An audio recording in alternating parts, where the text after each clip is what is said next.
This is not a normal video. I have scripted it, but I will be doing exactly one take, and I won't be editing very much. First, because I don't have a lot of time, and second, because I don't think this is a book deserving of much time. However, I do want to get my thoughts out about it because this book is the latest in a long chain of bad books and bad choices, and I would like to talk about that in a longer format than short note posts. So, One Star's confession time. This was a controversial book before it was even released, but save for the excerpt released on the website last month and the one leaked passage that a lot of people saw, I have avoided looking into it or judging the book as a whole until now. Spoilers are ahead.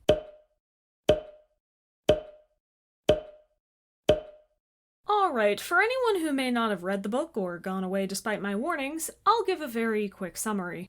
Long story short, after One Star and Darktail's deaths, One Star is asked to think back on his life while Tall Star and some other StarClan cats decide whether or not he belongs in StarClan. And he does that! What we get is a supposedly full summation of One Star's life, from his apprenticeship under Deadfoot, where he ventures into the Tulip place alongside the kitty pet apprentices WingClan tried out, to the clans leaving the lake and him leaving Smoke and Dark Kit, to his clashes with Mudclaw and then Firestar, and finally to his downfall when Darktail arrived. The format is no different from a regular book, but this time it's apparently One Star thinking about his life, and when that's done, he concludes that he's not all bad, Tall Star agrees, and then he goes to StarClan. The end. I'll start off with this. One Star's Confession is a completely useless book. The main points of this story were told in Starlight in April of 2006, about 16 years ago, Shattered Sky in April of 2017, about 5 years ago, and Winds of Change in June of 2021, about 1 year ago. We did not need to hear about the new Prophecy and Division of Shadow stories again, so soon and with so little added, which is an unfortunate pattern in a fair chunk of the recent supplemental material. Meanwhile, the pieces that actually would have been new, Broken Star's exile of WindClan, One Whisker's relationship with Smoke, his relationship with Fireheart, and how that relationship changed with Firestar to the point of the Eclipse battle, his opinions on the Dark Forest trainees, and why he chose Hairspring as a deputy, all of that is blatantly skipped over or trimmed down to such a point that nothing is gained from it other than what we already knew.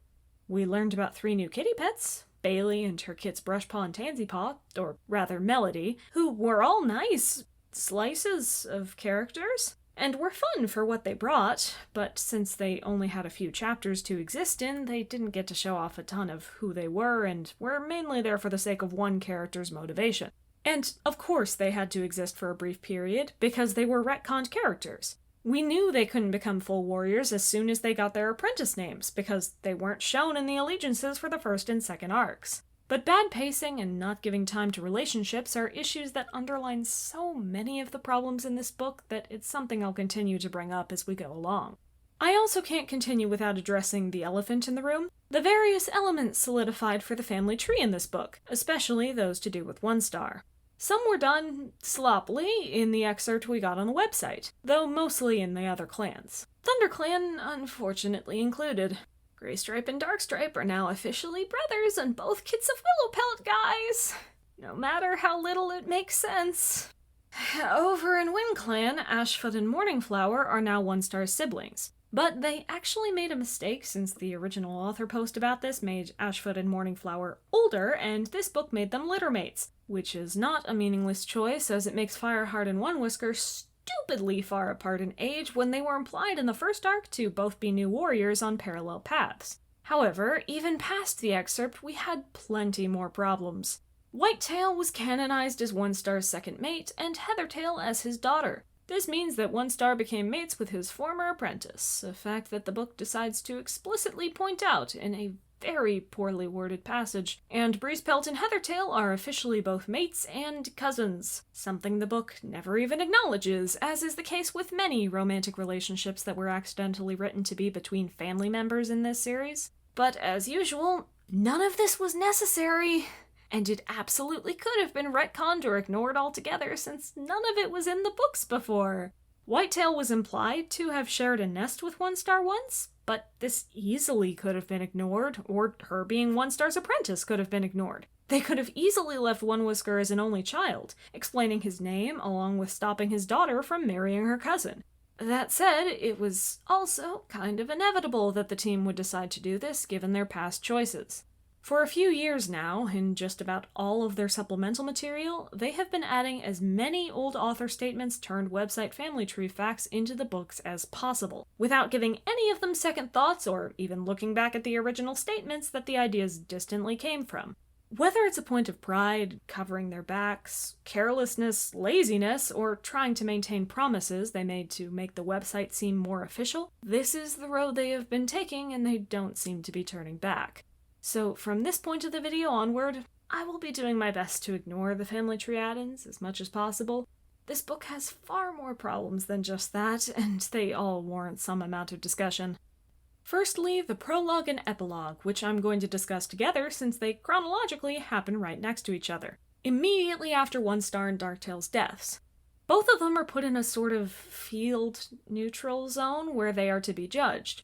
Darktail is immediately pulled away, to the Dark Forest by Ashfur, we would assume, but also possibly to the Dark Forest by StarClan, who somehow have power over rogues now. Onestar is then faced with Tallstar and asked to reflect on his life while StarClan discusses what to do with him. You might think this is a return of the trial system from Squirrelflight's Hope, but you would be wrong. Onestar doesn't present a case to anyone, and the remainder of the book telling his life is not anything he says aloud, or even anything that is analyzed by whatever unseen panel may be judging him. Onestar himself doesn't even get to see anyone besides Tallstar in this time, and all Tallstar asks is that Onestar think a little. When he comes back, after an unknowable period of time, he immediately agrees that Onestar has tried so hard to atone for his mistakes, and that has earned him his place in StarClan.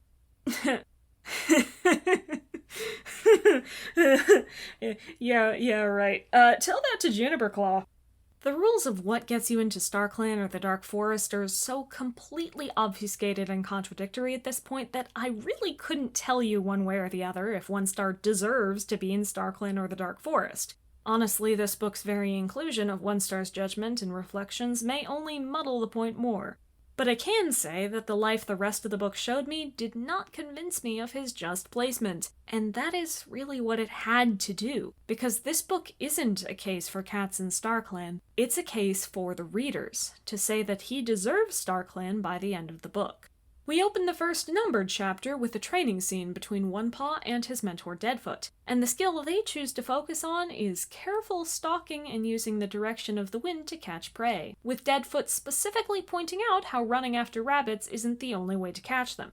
WindClan is specifically supposed to be a clan where you are better off running after prey and utilizing your speed in the open moors to outrun your opponent. What Deadfoot is teaching is ThunderClan skills, or what has become the default for the errands to always go to when they need a training scene. It's not a massive thing by any means, but as with many problems in this book, it's the continuation of a long, ongoing problem. In this case, where even the hunting techniques, one of the only remaining differences that supposedly exist between the clans, become uniform. Now, one thing that actually is new here is some new characters. A brave kitty pet named Bailey who wanted her kits to be strong and self-sufficient so they could defend themselves, as she had against a badger. In service of this, she brings her kits, Leo and Melody, to the clan, and they are apprenticed as Brushpaw and Tansypaw. Brushpaw is more eager about being in the clan and becomes a good friend to Onepaw, while Tansypaw really doesn't like having to hunt or fight and wants to return to her two legs, but doesn't since her mother and brother don't want to leave. As I said earlier, these guys are fun, but they are here for exactly two purposes. First, they introduce Onepaw to the two-leg place and the pretty kitty pet, Smoke, and regularly bring him back for the extent of their apprenticeship, so Onepaw can get acquainted with the kitty pets there, which of course is shorthand for he really only speaks repeatedly to Smoke. Their second purpose has to do with WindClan, and One Whisker's overall opinion of how kitty pets fit into clan life. As one of the motivations for One Whisker to leave Smoke and Darktail behind, the Erins wanted him to believe, without question, that kitty pets couldn't become warriors. To do this, they had both Brushpaw and Tansypaw fail their assessments, mostly because they spent too much time visiting the two-leg place with Onepaw and not enough time training, and subsequently had Tansypaw leave, Brushpaw die in a spat with ShadowClan, and Bailey leave after that. Now, call me crazy, but maybe no kitty pets could ever be warriors isn't the lesson you should take from 3 talented cats leaving in different ways, but when have the clans ever been rational about that sort of thing? Partially as a result of this plotline, they also wanted, as they have often wanted in the recent works, for One Paw to face a lot of opposition in his clan to the ideals he had as an apprentice, meaning that most of One Clan, especially Tallstar, were all very impatient and arguably unfair towards the kitty pet apprentices, and all were completely unconvinced that a kitty pet could ever have something valuable to offer as a warrior.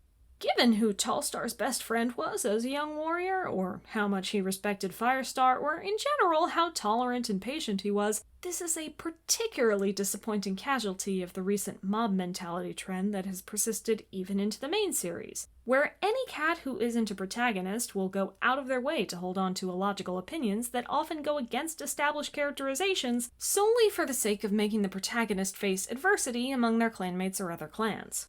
That said, I'm at least glad that these kitty pets each got some level of characterization and decent, unique send-offs for each of them. Now, if you're looking ahead, or, thinking at all, you may be wondering, hey, Sunnyfall, how could One Whisker ever come away with the idea that kitty pets can't be warriors when one of his best friends in the first arc, Fireheart, proved right in front of him that a kitty pet could become a fantastic warrior? Well, I'm glad you asked, because the book promptly answers that by skipping over the entire period where any of that would be relevant. Actually, here's a helpful list of some of the things the book completely time skips over. Broken Star's takeover of WindClan territory, WindClan's time in exile, WindClan's rescue and One Whisker meeting Fireheart, One Whisker being given and training Gorsepaw, One Whisker being Fireheart's friend and seeing the Tom grow, One Whisker losing Gorsepaw, One Whisker and Fireheart each crossing borders to help each other and their clans, One Whisker developing any relationship with or even concept of Smoke beyond several mentions that she's pretty, One Whisker being given and mentoring Whitepaw or figuring out who his apprentice was at all, One Whisker having any further relationship with his sisters after that first chapter, and the Blood Clan battle where Firestar saved his life. Boy, that sure seems like an awful lot of very relevant material that they skipped over completely. A lot of it could have even been particularly pivotal to One Whisker's opinion of kitty pets, or even more directly to his later relationships with Firestar, Smoke, Ashfoot, and Whitetail, and the choices he will make based on them. Sure would have been nice to see any of it. Well, don't worry. There's a perfectly good and logical reason for skipping all of the work and having some truly abysmal pacing in this book. If we saw any of ShadowClan's takeover or Gorspaw's mentorship, they couldn't avoid showing us the relationship with Fireheart. If we saw any relationship between One Whisker and Fireheart, he would unquestionably have had a better opinion of kitty pets and not realistically turn Smoke away for that reason. If we saw any of his mentoring Whitepaw, the reader would have that in their mind when she became his mate later. And if they showed us any more in-depth relationships or personalities for Smoke or Ashfoot, they would have to, do work and flesh out she-cats who clearly only need to serve the purposes of mate and deputy respectively.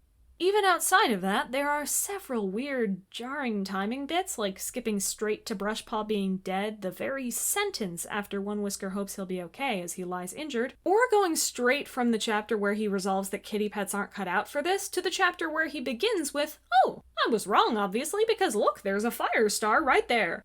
There's no cohesion, another theme in many recent works, with Leopardstar's Honor being another very bad example in this regard. Regardless of the mixed benefits of skipping over key material to avoid writing it all, the story post-time skip has a lot of work to do. Firestar is already a leader, which means the book has to retroactively tell us that it's oh so great how a kitty pet became leader and how Firestar is such a great cat and friend with all those great times they had together off-screen. Next on the block of rapid retroactivity, we have Whitetail, and it's time for the infamous paragraph. This deserves a section to itself, really, even though this is genuinely the only time it is mentioned in the book. Whitetail expresses affection towards One Whisker. One Whisker is surprised and says he remembers her being his apprentice, which he has to say since we never saw it in the book, and that she has now been a strong and independent warrior for a long time now, at least a year or so, if ThunderClan's growth timeline is an indication. One Whisker then says she is pretty. Later in that chapter, after another short time skip, Whitetail confesses to him, he agrees to be her mate, and they get together. All of this is post-Smoke, so One Whisker doesn't believe there is a conflict, and there isn't any crossover between the relationships, as far as we can tell. Whitetail has no discernible personality traits beyond being nice and liking One Whisker, and this will never change. Now, this passage is very poorly worded on account of having to shove all the information about their mentor-apprentice relationship into the same introduction paragraph where you're learning she exists or that she likes One Whisker.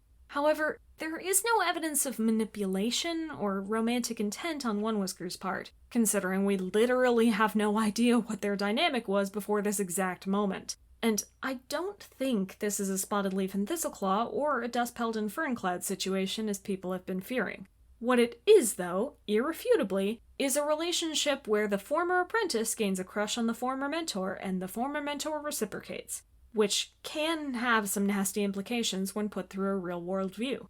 The only way this exact problem could have been solved was either not making the mentor an apprentice or not making them mates, and neither of those options were taken. Beyond that, considering how touchy and close to home this subject is for a lot of people, I would like to move on and leave it up for debate. But, once again, the number of iffy relationships in this series is a long-standing problem that this book only takes the next step in increasing. On the topic of another dry relationship with One Whisker, it's Smoke time! When she first tells him she is expecting kids, plans to keep being his mate, and expected that he would eventually come live in the Two Lake place with her, One Whisker reacts with genuine shock. This is the first time we've seen any of their romantic relationship at all, and it's after One Whisker has already broken off whatever this was and started something with Whitetail instead. The surprise exhibited by both parties in the conversation makes it sound like this really is the first time they are discussing the possibility of serious or committed relationships. But it sure would be easier to tell how much deceit, affection, commitment, or casual intimacy there was if we saw any of it. Smoke, too, by the way, has no discernible personality beyond being nice, pretty, liking One Whisker, and then disliking One Whisker. If you've seen my analysis on gender in Warriors, you'll already have an idea how much I dislike these supposedly prominent she-cats having no personality or relevance beyond stock niceness and a relationship with a Tom. Now, One Whisker is actually meant to be wrong here, and the book will blame him for giving up on at least on Smoke's kit for the remainder of its time. So it seems like this would be the easiest area in which to remove sympathy and have One Whisker just back down to pressure or cowardice or delusion and abandon them needlessly. However, they actually did give One Whisker good reasons to deny Smoke and Darktail a place in WindClan because they placed her plea right where WindClan was starving and trying to leave the forest. They even have him hammer in through his own thoughts that he truly wishes he could take them, and it really is impossible. There could have been multiple motivations involved, but this is the one they cite. His biggest problem now becomes lying to his clan about this event instead of having the relationship or turning her away to begin with. Oh, and since we're nearing the halfway point of the new Prophecies section now, it's time for a tribe cameo. Did you know that One Whisker appears in a vision sent to Stoneteller from the tribe of Endless Hunting? Did you know it actually ends up happening twice, and the second message is sent to the Crag Stoneteller? Boy, is that wholly unnecessary! Not all of the protagonists need to be the center of a super special prophecy, guys, and you especially don't have to hijack another culture to prop up your main character. Both adding needless prophecies to make the main character seem special and hijacking the tribe to prop up the clan in one way or another are, once again, long-standing problems in this series that One Star's confession only serves to worsen. Other miscellaneous things. Ashfoot being One Star's pick for deputy loses so much weight when she's his sister. If she was just chosen for being a good, rational warrior, like we all could have believed before, it would have been lovely. Mudclaw actually stops in this version to make an appeal to One Whisker and ask him to give up the deputy position to him willingly, which the sulking, vindictive Mudclaw we saw in Winds of Change definitely never did and never would do. Renflight gives One Star a life for love, which is another mother giving a life of love to the pile, while no one father has ever done that. Stagleap, One Star's dad, gave him strength, by the way. I did actually like the life Gorestar gave for sense that others call common sense, and the inclusion of Gorestar in general, but this ceremony included 2 different Dawn of the Clans cameos, and we've had at least one in a majority of supplemental material lately, even when it doesn't make sense. Okay, back to the main stuff. The transition from One Star, the kind guy still trying to uphold his older values, to the guarded leader trying to protect WindClan and really himself by hating ThunderClan and Firestar does go a little too quickly, but I'd say it's one of the better done key elements of the book, since they made sure to show it as an act in the first gathering, with One Star constantly thinking over what to say and maintain his firm exterior. That said, one of the most prominent points in that character arc is the battle in Eclipse, where One Star attacks ThunderClan's camp over their supposed haughtiness, and Firestar finally gives up on getting his friend back. And we don't get that at all because it's time for another time skip! This time, we'll be flying past the whole of Power of Three and Element of the Stars, because who cares about One Star's increasingly unstable relationship with Firestar, the death of Ashfoot, or why One Star would have ever made the decision to promote Hairspring as deputy if he thought so firmly that he was a naive fool? All of this is irrelevant. It's time for One Star to take a quick journey by himself back to the old territories to find Smoke. This is a thing leaders can do on a whim, I guess. So, he goes back, and it turns out Smoke already died to a monster, and Darktail now, was already becoming a terror around the two-leg place, killing at least one kitty pet, attacking a two-leg kit, and generally becoming feared or hated by everyone, even after his two legs tried to kick him out and he and Smoke became strays. Darktail then made a habit of picking fights with everyone, be they helpful or harmful, and after Smoke's death, he left and hasn't been seen since, which we know means he went to form the kin. Bit of a side tangent here, One Star knowing that Darktail was his son in the first place at least feels incongruent with the main series. Because in A Vision of Shadows, it looked like One Star only learned Darktail's identity when Darktail whispered to him at the beginning of Shattered Sky that he was his son, and One Star would be sent to the Dark Forest for abandoning and then murdering him. That's why he would be so adamant about taking down the random batch of rogues before that took a life from him and killed two of his warriors, but when Darktail whispered to him, he turned and fled, and only gave up the information when Darktail nearly spilled his secret for him. It's not a blatant contradiction, but it does seem awfully odd for him to now just be afraid of going to the Dark Forest for killing Darktail, or otherwise just afraid of dying? And the hole now shows in that. Even in his head, One Star says he doesn't know why he called WindClan to retreat, which is not good considering how impactful that action is. First off, maybe we should think about whether or not One Star is to blame for Darktail's deeds, because that would be the only reason that killing him would be anything other than saving the clans at this point. Darktail is set up to be just a bucket of evil, who was meant to be evil from the moment One Star abandoned him, which is a habit One Star has with a lot of their big bad villains that I don't care for, and once again that has been used as a crutch for years. Smoke trained Darktail to hate the clans a bit, but then he was also an absolute menace to the housefolk he lived with and the entire kitty pet population in the area, which I doubt Smoke would have trained him to do, and his behavior isn't all One Star's fault either. One Star definitely shouldn't have abandoned him, and that was wrong, but also leaving someone with their mother is not the same as raising them to be a serial murderer and a sadist.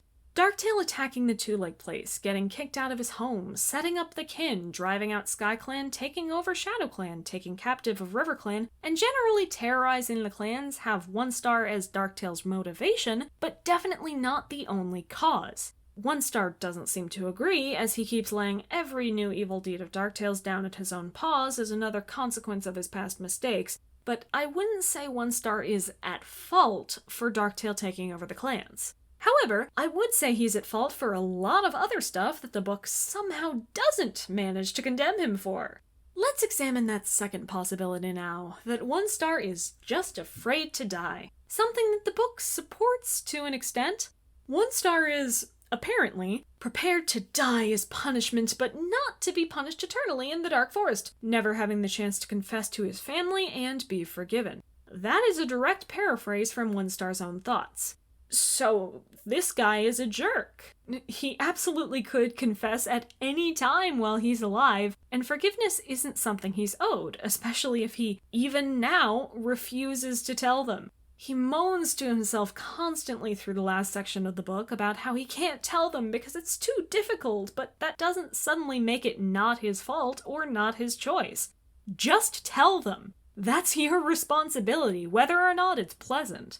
Later, he wonders dramatically if this was always how his life was meant to be. with his mistakes catching up with him and, well, yes, friend. You cannot just forget your mistakes. Actions have consequences, far-reaching ones that we can't always predict. Don't act like you're the unique victim in having experienced this train of cause and effect. He then has the gall to go over all of his good relationships that the book completely skimmed over, and say that in the end, only his failure with Smoke and Darktail mattered. No, that is not correct. That is self-pitying nonsense. Just because some of your actions do matter doesn't mean others don't. You were Firestar's friend, and you hurt him a lot. You were Whitetail's mate, and you lied to her through your whole relationship. You led WingClan successfully to the lake, and you turned them into a rabid, stubborn mob who hiss at the first sign of a paw over their border and refuse to help anyone ever. You did some good things sometimes, One Star, and you were occasionally an okay person. But no one deed is ever going to go away, and no one deed is ever going to define your whole life on its own either.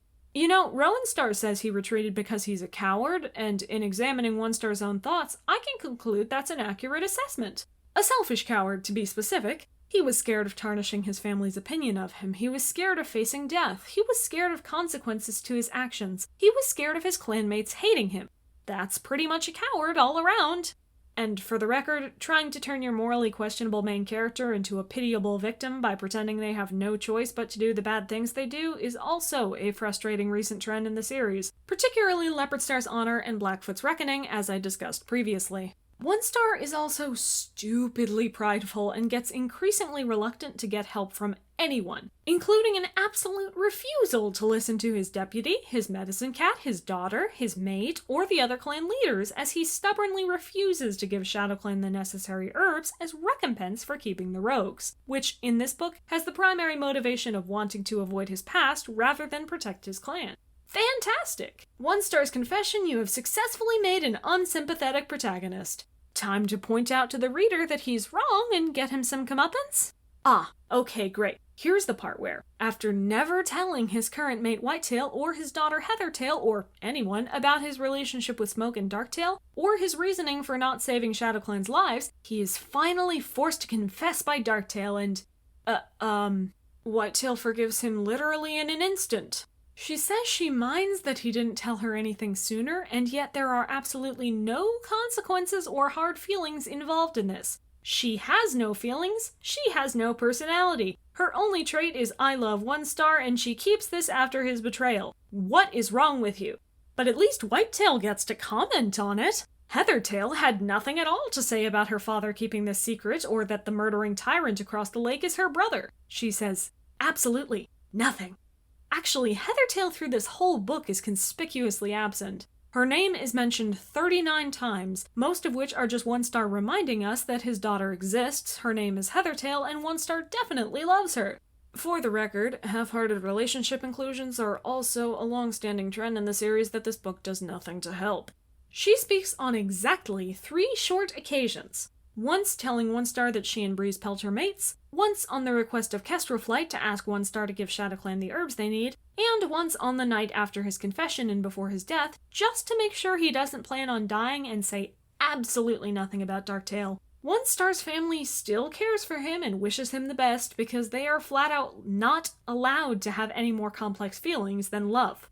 And so we reach the end, where One Star concludes that while he has made some errors, he thinks he has worked hard and will work hard to atone, and, nope, you did one grand gesture and died, buddy. You made it up to precisely no one. None of the lives lost in Darktail's rampage, or Smoke's life lost to the Two Legs, or Darktail's childhood, or Whitetail and Heathertail's opinions of you have been fixed by dying to save the clans. You kind of need actual struggle, and to prove directly to the people you hurt that you're changing or trying to make up for your mistakes for that to work. You have learned absolutely nothing, and we walk away with the book really hoping that you still like One Star and think he's right. That said, I actually am happy with the comic at the end, for what it was. I think Firestar is the cat most likely to go soft on him, so it's probably accurate that he summed up One Star's mistakes as refusing to own up to his mistakes. And I did like that One Star's life for Hairstar was honesty. It is customary for the previous leader to give one of the next leader's lives, And of the good traits One Star could think of to help him in his own leadership, I do think honesty could have solved a lot. He was dishonest from the start, sneaking away from his clanmates to speak with the kitty pets, lying to the kitty pets about how grand his adventures were, lying to both of his mates about different things, and putting on a series of fronts for the entirety of his leadership to hide himself, his past, or his weakness. One Star's Confession is not the worst book in the series, and I wouldn't claim it to be. But it is a bad book, in part because of how many recent and long-standing poor choices and trends come to a head here. It is, in many ways, the culmination of over a decade of mounting bad decisions and lazy writing choices that have built up and made a worthless and morally iffy story. Just don't read it, guys. Please. Spare yourselves the 500 pages. I only spent so much time talking about it myself as some sort of cathartic closure exercise, because this isn't just about One Star's Confession. I'm tired of the continuous choices to write supplemental material about the same cats and period we've seen 3 times before.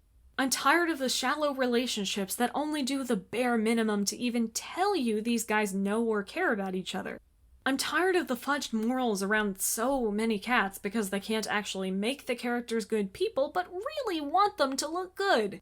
I'm tired of the choices to listen to decade-old offhand author statements funneled through the wiki and then directly onto the Warriors website rather than thinking carefully about what would fit the characters and their relationships. I'm tired of talking about the old eras in general because each time you touch it, you have to change something and it becomes worse. I'm tired of noticing exactly the same mistakes in different contexts and severities for so many different books, and I don't know that I'll be talking about them again unless one of them actually tries to be something new instead of playing it safe and failing.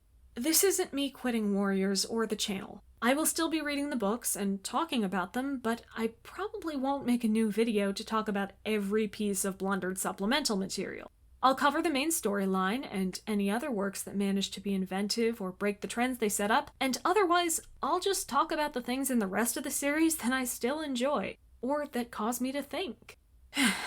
Since this is still technically a Sunny Spiel, though definitely more spiely than normal, thank you for watching. And always remember that if you have to cut out large swaths of your story to cover up errors, you should really just redraft your book.